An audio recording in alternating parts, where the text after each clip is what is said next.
All right, can everyone hear me okay? All right, Doogie, thank you for the thumbs up. Okay, as you can see, we're joined by Director of Athletics, Mark Coyle. As I stated in chat earlier, please send me a message in chat if you have a question. I'll call on you. Please unmute, then ask your question to Mark, and then please go back on mute. We are recording this, so we will send this out to media affiliations after we're done as well. We will jump right into questions. And let's go to Doogie Wolfson from KSTP for the first question. Hey, Mark, appreciate you doing this. In your statement, you say we offer everything that is needed to be successful. Can you expound on that? And how does that fly in the face of Ben not having the money to pay players, to retain players like an Elijah Hawkins? Yeah, good morning, Doogie. It's good to see you. Doogie, when we take a step back and you look at Minnesota, obviously you're close to our program. You see what we have in terms of the academic mission of the institution.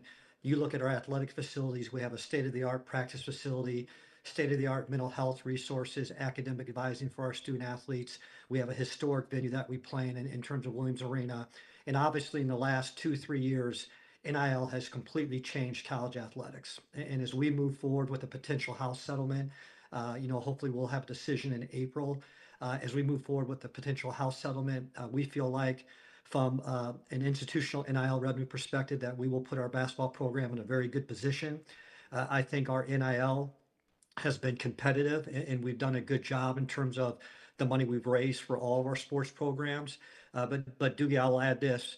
I feel that our collective Dingytown athletes does it the right way in terms of if a student athlete has an agreement with Dingytown athletes, that student athlete has been paid. I would venture to say we're one of a handful of collectives that can say that. So again, I think the narrative is we go to NIL right away and the challenges we have. Everybody's had challenges. I think almost every roster in the Big Ten lost up to 3 student athletes this past year due to NIL. Of course, Minnesota was one of those rosters too. And again, it's something that as we move forward, we feel like we'll be positioned to be in a much better spot as we move forward with NIL and the changing landscape of college athletics. All right, let's go to Andy Greeter, St. Paul Pioneer Press. Andy, go ahead. Hey, Mark, thanks for taking the time. I'm curious where the money is going to come from when it comes to revenue sharing. Just looking at the budget, 150 million in revenue, 152 million in expenses. Where is this money going to come from? Yeah, Andy, it's nice to see you, and thanks for taking time to join the call today. Andy, I can't tell you, President Cunningham, she arrived on our campus, back in July, coming from the University of Michigan, having spent 27 years at that institution. She fully understands the value of athletics and what it means and how it can work closely with the academic side of the institution. So we have conversations with her. Obviously, we have very clear expectations from our board of regents, from our president to run a balanced budget. So we've been making hard decisions within our athletics department in terms of some of the things we'll do as we move forward to help cover that cost of 20.5 million. But again, we feel very confident that we will be at that revenue share number. And quite honestly, when you're in the Big Ten, when you're in the SEC, the A4 conferences, you've got to be at that $20.5 million to compete at a high level. So we feel like we will get there. We feel confident about that and feel like we'll give our program the best chance to succeed academically and athletically and socially. Let's go over to Marcus Fuller with the Star Tribune. Thanks for taking the time, Mark. Just talking about specifically the portal, it opens March 24th, but I believe with the coaching change, the current roster can enter the portal as of now. How important is it for you to hire someone before that officially the portal opens and also to retain and talk to players? Yeah, Marcus, it's nice to see you. Marcus, that's a great question. You're exactly right. The transfer portal opens up on March 24th. If an institution makes a coaching change, I have the same understanding you do that the portal opens up immediately. Obviously, we have a very senior driven roster this past year, with the 10 seniors. So we obviously are in conversations with our current student athletes, keeping them updated. I actually I've talked to 2 of them. I have a call after this meeting actually with another student athlete. So again, our goal is to be in constant communication with them. In terms of the timing, Marcus, for the search, obviously we want to be very efficient and move quickly because of the transfer portal, because of the collective NIL, because of the institutional NIL. We want to have those conversations quickly. So we're trying to be very efficient in our goals to move quickly as possible. So those young men on that team right now who are returning next year have a chance to spend time with that coach and also have a chance to talk to them about institutional NIL and how our collective works. Let's go to Mike Rand with the Star Tribune. Mike. Hey, good morning, Mark. Thanks for taking my question. Hey, just wondering, you went through this process 4 years ago. You alluded to a lot of the changes in college basketball, NIL, everything like that. How does that change maybe the type of candidate you look for right now, or just, how does the landscape impact what kind of coach you might be looking for this time around versus 4 years ago? Yeah, thanks, Mike, for the question. It's good to see you. Michael, as I just mentioned, college athletics is going through transformational changes right now, and I think it's critically important that we can identify an individual who understands and embraces those challenges. I think sometimes we make excuses, Mark Coyle included in that, and we're at a point now where we've got to figure out how to be competitive, how to compete at a high level in the Big Ten. It's incredibly hard, incredibly difficult. Our peers aren't slowing down, and we've got to figure out a way to catch up to them on that side of it. So, again, our ideal candidate will be somebody who has experience in this landscapes, understands the changing landscape, and as I mentioned earlier, when the judge issues her final ruling regarding the House settlement, that's when things really start to pick up and we get more clarity and what it's going to look like as we move forward. So again, we want somebody who's on top of that. We want to make sure that we provide that coach with the resources they need to compete at a high level, because that is our expectation. Thank you, Mark. Let's go over to Dave Campbell at the Associated Press. Hey, Mark. I'm wondering how much, as you're going to be considering candidates, how important it will be to have someone who is really out, so let's just say selling the program. Because I know you're concerned about attendance and winning is important, but also just bringing sort of the program back to relevancy. Yeah, Dave, it's a great question, and there's no doubt. We need somebody who embraces Minnesota. You've heard me talk about this a lot. Doing it right in Minnesota matters. Promoting our institution, promoting our athletics program, promoting the many benefits we have, and we need somebody who's going to generate excitement. At the end of the day, I'm a firm believer when you're winning games, people want to be a part of that. They come to those games, they support those games, and again, our job is to find somebody that can come in here, can understand and adjust to the changing landscape of college athletics, but at the same time, continue to build our program. The Williams Arena is completely different when there's huge crowds in there, and that electricity, that atmosphere that is created by our fans is so critically important. So again, that'll be something we look at as we move forward with our new coach. Thank you, Mark. Let's go to Pierre from Fox 9. Pierre, go ahead. Hi, Mark. Thanks for taking the time. Question is kind of twofold. Why was now the right time to part ways with Ben, in your opinion? And in your statement, you said you believe this job to be a pretty desirable job. What is it about the job that you believe is desirable to somebody else coming into a situation that has been a little up and down at best over the last 4 years? Yeah, Pierre, thank you for the question. That's a great question. With respect to the timing, we've had 4 years of work, and we could take a look at over those 4 years. And so I felt from a timing perspective, we had that 4 years. We had a good sample of what we looked like in non-conference, what we looked like in Big Ten play. And again, I just felt the timing was right now for a change, given some of the transformations we're going through as an industry in college athletics.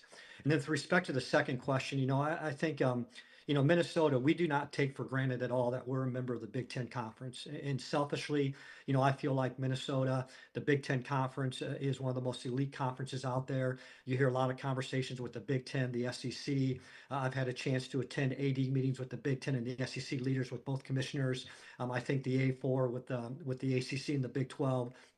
There's no doubt that we're in a very competitive spot. And I can tell you, when we made the announcement and the change in leadership with our basketball program, we've gotten calls from coaches who want to be a part of that. They understand the value of the Big Ten. They understand the value of Minnesota, what it means. Our media contracts are phenomenal in terms of the exposure we get and the exposure we can provide to student athletes, as many of them have dreams to compete at the next level. So again, we feel like we're in a very, very good spot. And to the last point of your question, it's been frustrating, quite honestly, that we have not had more success in basketball. I had a chance to work at Kentucky. I had a chance to work at Syracuse. When I was the AD at Boise State, we went to a couple NCAA tournaments, and that's addicting. You want to get back to that experience, and so that's why this is such a critical hire for our department as we move forward. Is how can we find somebody that can get us back to the NCAA tournament? We have 38 opportunities to get to the NCAA tournament. There's 37 at-large spots. There's the one AQ spot for the Big Ten conferences if you win the conference tournament. So there are 38 ways we can get to the NCAA tournament, and in my heart, there's no doubt Minnesota can be one of those 38 teams every year to get into the NCAA tournament. Let's go over to Mike Grimm. Mike, go ahead. Mark, in talking about the decision to move on and to change direction of the program, can you take us through the personal nature of this? You obviously this is a coach you brought in to hire, and then to make these tough decisions. How hard is that for you to have to end up making a decision like this? Well, Mike, obviously you're so close to our program, and Ben and that staff gave us everything they had. Ben is a wonderful person. He cares so deeply for Minnesota, the state, the city of Minneapolis-St. Paul, and being a former student athlete for us, he understands and he truly cares about this program. And when Dusty and I had a chance to meet with him when you all returned from the tournament, I thanked him for his tireless work. He worked endless hours. He did everything he could to make us competitive, to help us compete at a high level. And again, those are hard conversations you have to have. They impact people, they impact families, they impact children. We don't take those decisions lightly. But again, Ben, I'm just so grateful for the effort he gave us.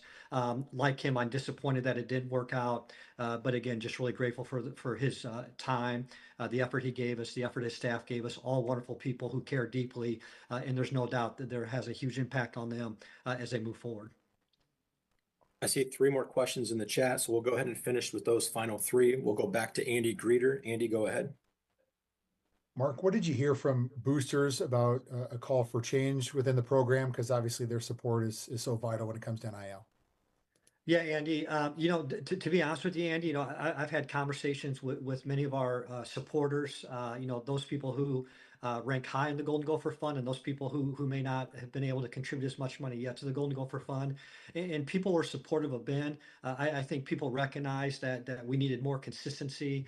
I talked earlier in the week about, if you looked at our program over the last 4 years, we just have lacked consistency. And I think to compete at a high level, you have to be consistent. When you look at Michigan State, I have a lot of respect for Coach Izzo and that program and how many years he's been the head coach there, but they've been very, very consistent. Wisconsin, they've been very, very consistent.